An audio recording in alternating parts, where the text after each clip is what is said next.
For hundreds of years in the Bosnian capital of Sarajevo, Catholic Croats, Serbian Orthodox, Muslims, and Jews all lived together.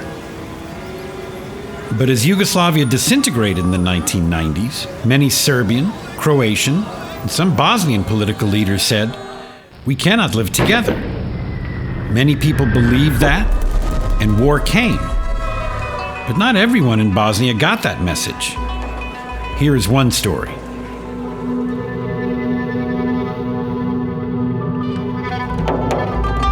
Between 1992 and 1995, for 3 years during the siege, Sarajevo was cut off from the world.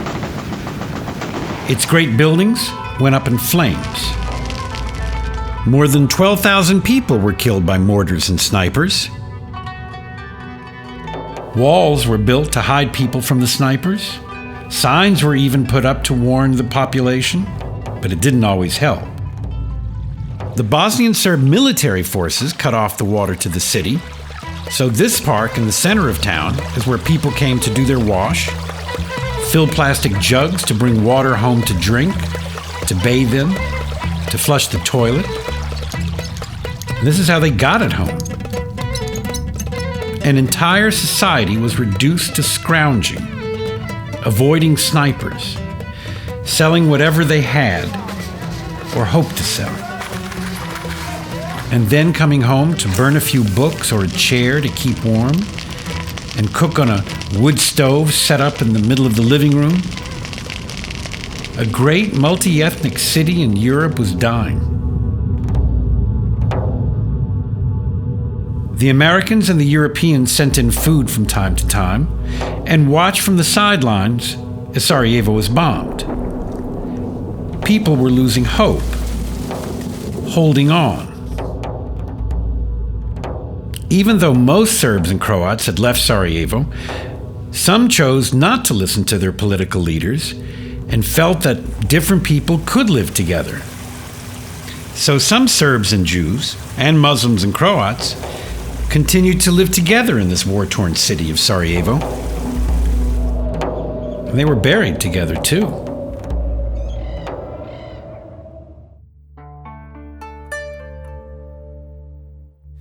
On the night the shelling started in May 1992, people from the neighborhood around the synagogue sought shelter in it. That's when the community leaders like Ivica Čereznej, an architect, and Jakob Finci, a lawyer, offered them shelter for the night and food the next day. Soon others heard about what was going on in the synagogue and about La Benevolencia, the community's humanitarian aid agency. Not only did people come looking for help, they came looking to help. So let's meet some of them. The medical team. This is Surgeon, who became the chief doctor for La Benevolencia. He worked with Jadranka, another doctor, and Jasna was the nurse. Mirjana was the pharmacist. And for security, there was Adnan. And although he never had trouble with anyone, Adnan called on Sheriff, whose job was actually cutting wood for the kitchen. In the kitchen, Tsitsko was the cook, and Mara helped him serve. And Novo brought in the food from the warehouse, while in the office, Slobodan ran the computers for the community, and Atso was the secretary. Vera was the treasurer, and Sonia was the head of the women's club, a Bohoreta. For communication, Vlado worked the two-way radio, while Timur kept the logbook in the radio room. And Dejan helped deliver the post. Which of these people were Jewish? Catholic Croats? Serbian Orthodox? Muslim?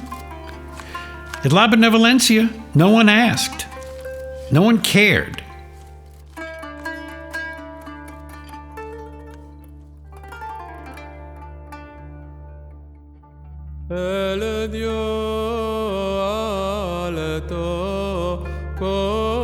Here's how La Benevolencia operated during the war.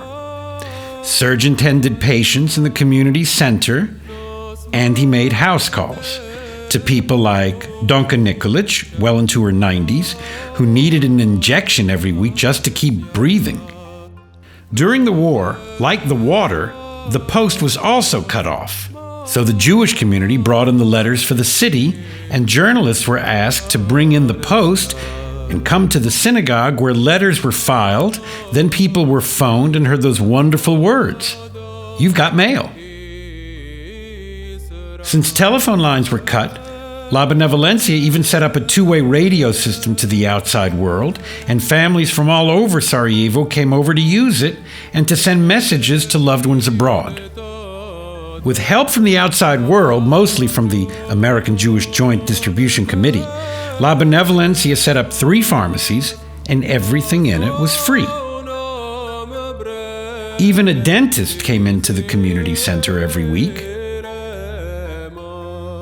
as did children from the neighborhood who came in for puppet shows and celebrations to get their minds off what they could not have, and so La Benevolencia could show them that someone cared.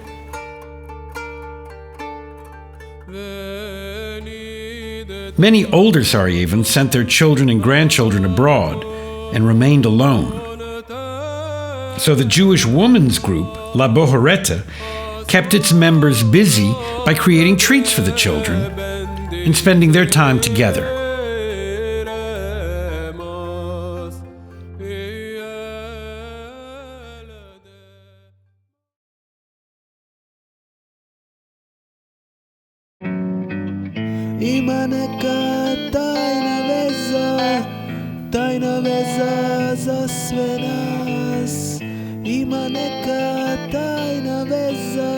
During the siege of Sarajevo, La Benevolencia, working with JDC, arranged rescue convoys out of the city.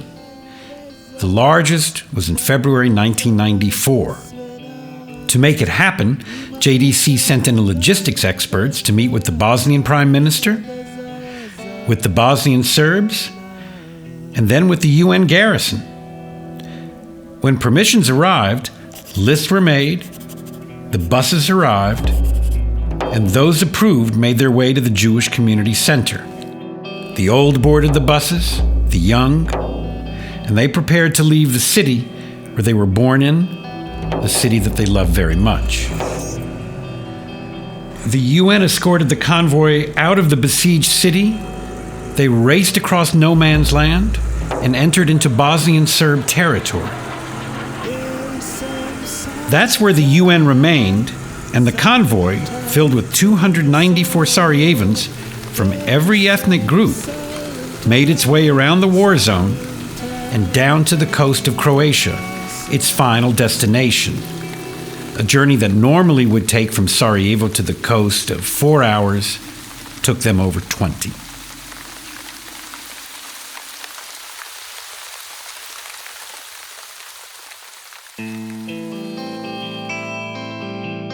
Of those who left on that convoy, here are 2 stories. You are looking at Zainaba Hardiga, the first Muslim to receive a Righteous Gentile Award for saving a Jewish neighbor during the Holocaust. Her daughter Sarah and granddaughter Stella cared for her, as did Srđan, the Serbian doctor who worked for the Jewish community and cared for his Muslim friends. Zainaba and her family were invited to come to Israel, and they left on that convoy in 1994. "You didn't abandon the Jews," Milton Wolff, the JDC president, told her. "We're not going to abandon you." And when she arrived in Israel, even Prime Minister Yitzhak Rabin welcomed her. Denis Karalic, also a Muslim, was 13 years old in 1994. Denis helped bring the water into the Jewish community every day. and he and his father, Harris, lived with Nada Levi. And Dennis's father was also helping out in the Jewish community. Dennis was best friends with Rasho, Nada's grandson, and the two would study their school books even when they couldn't go to school.